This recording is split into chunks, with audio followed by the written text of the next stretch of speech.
Du Ballon d'Or, les gars. Et cette année, pour moi, la question ne se pose même pas. Achraf Hakimi, il le mérite. Point. Regardez ses stats cette saison. C'est incroyable. On parle de plus de 60 matchs, une activité dingue sur son couloir. Il ne s'arrête jamais.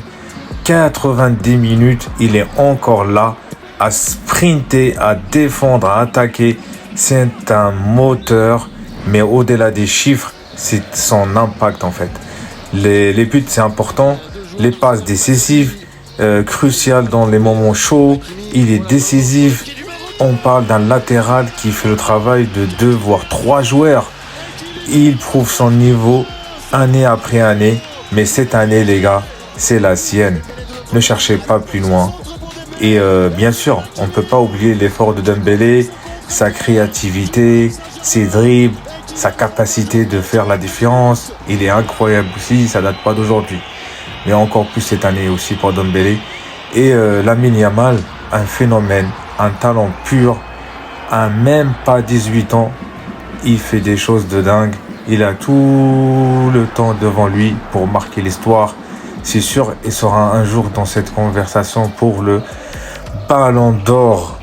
Il est déjà très fort, mais il va encore grandir. Il va évoluer. Mais revenons à Achraf.